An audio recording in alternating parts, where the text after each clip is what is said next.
দর্শক, এই মুহূর্তে সচিবালয় থেকে যুক্ত হবেন আমাদের সহকর্মী মাহবুব সৈকত। মাহবুব, সচিবালয়ে প্রধানমন্ত্রী তারেক রহমানের আজকের কর্মসূচির বিষয়ে আপনার কাছে কি তথ্য আছে আমাদেরকে জানাবেন। ধন্যবাদ। আসলে প্রতিদিনের মতো আজকেও প্রধানমন্ত্রী তারেক রহমান সকালেই কিন্তু সচিবালয়ে যে প্রধানমন্ত্রীর কার্যালয়, সে কার্যালয়ে কিন্তু কর্মরত রয়েছেন, অফিস করছেন। সকাল থেকে বেশ কয়েকটি দপ্তরের মন্ত্রী, প্রতিমন্ত্রী এবং কর্মকর্তা কর্মচারীরা সাথে তার মতবিনিময় হয়েছে। ঠিক এই মুহূর্তে কিছুক্ষণ আগে প্রধানমন্ত্রীর দপ্তরে প্রবেশ করেছেন বিদ্যুৎ ও জ্বালানি মন্ত্রী, তিনি ইকবাল হাসান মাহমুদ টুকু। তিনি এখানে গিয়েছেন, হয়তো কিছুক্ষণের মধ্যে বের হবেন। তার আগে কিছুক্ষণ আগে কিন্তু প্রধানমন্ত্রীর সাথে সভা করে বের হয়েছেন ঢাকার দুই সিটি প্রশাসক, আব্দুল সালাম দক্ষিণের প্রশাসক এবং শফিকুল ইসলাম মিল্টন উত্তরের প্রশাসক। ইতিমধ্যে দেখেছেন যে তাকে কিন্তু বিএনপির যে নির্বাচনী ইশতেহার ঢাকার ব্যাপারে, যে গ্রিন এবং ক্লিন ঢাকা, একই সাথে যে মশক নিধনের জন্য পদক্ষেপ, বিশেষ করে ডেঙ্গু প্রতিরোধের জন্য দ্রুত কার্যকর পদক্ষেপ নেওয়ার কথা বলেছেন। সামনে বর্ষা আসছে, সেটি মনে করিয়ে দিয়েছেন প্রধানমন্ত্রী। এবং এ ব্যাপারে এবং একই সাথে গ্রিন ঢাকা গড়ে তোলার জন্য বৃক্ষরোপণের ব্যাপারেও কিন্তু প্রধানমন্ত্রী নির্দেশনা দিয়েছেন।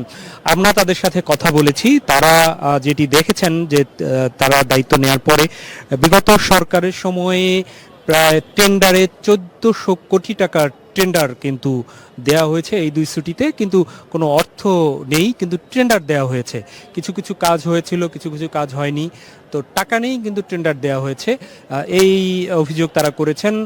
উত্তরের প্রশাসক যেটি বলেছেন যে তাদের ফান্ডে মাত্র 25 কোটি টাকা আছে, তার মধ্যে 13 কোটি টাকা যে কর্মচারীদের বেতন বকেয়া সেটি কিন্তু রয়েছে, তারপরে টাকা আসলে থাকে না। এই জন্য তারা সবকিছু মিলে তারা আসলে থোক বরাদ্দ চেয়েছেন সরকারের কাছে। আমরা সেই ব্যাপারে তাদের সাথে কথা বলেছি।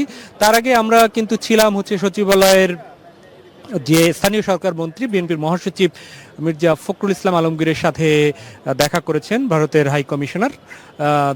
তার আগে আপনারা দেখতে পাচ্ছেন ঠিক প্রধানমন্ত্রীর দপ্তরে প্রবেশ করছেন এখন সমাজ কল্যাণ মন্ত্রী ডাক্তার এজেড জাহিদ। তাকে দেখতে পাচ্ছেন যে তিনি আসলে প্রবেশ করছেন। প্রতিনিয়ত হয়তো রুটিন নাকি এটি অন্য কোনো আলোচনা, সেটি হয়তো বোঝা যাবে তিনি বের হওয়ার পরে। তো প্রতিনিয়তই কিন্তু মন্ত্রী প্রতিমন্ত্রীরা প্রধানমন্ত্রীর কার্যালয়ে যাচ্ছেন এবং নানাভাবে নির্দেশনা নিচ্ছেন।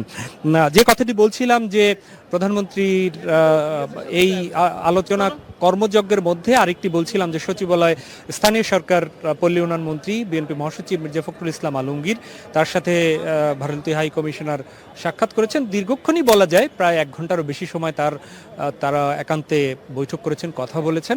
বৈঠকের পরে ভারতীয় হাই কমিশনারের সাথে আমরা কথা বলেছি। তিনি যেটি বলেছেন যে এটি আসলে দুই দেশের মধ্যে বাণিজ্যিক সম্পর্ক, দুই দেশের সহযোগিতাপূর্ণ, দুই দেশের স্বার্থ সংশ্লিষ্ট অনেক বিষয়ে কথা হয়েছে, এটি তিনি বলেছেন। দুই দেশের সাথে সরকার এখন বাংলাদেশ সরকারের সাথে কাজ করতে চায়, সেটি বলেছেন। আমরা প্রশ্ন করেছিলাম যে ভারতীয় ভিসা প্রসেস নিয়ে কোনো বিষয়ে আলোচনা হয়েছে কিনা, সে ব্যাপারে তিনি কিন্তু আমাদেরকে আসলে উত্তর দেননি। সে ব্যাপারে অজানাই থেকে গেছে।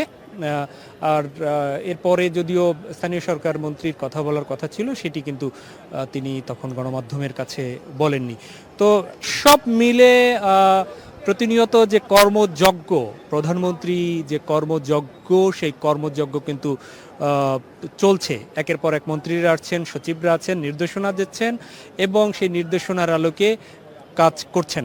তো সচিবালয় থেকে এখনকার মতো এই হলো সংবাদ। পরবর্তী সংবাদে আমরা আরো বিস্তারিত তুলে ধরবো। নাদিয়া। মাহবুব, আপনাকে ধন্যবাদ। দর্শক, সচিবালয় থেকে আজকে প্রধানমন্ত্রীর কর্মসূচির বিষয়ে জানাচ্ছিলেন আমাদের সহকর্মী মাহবুব সৈকত।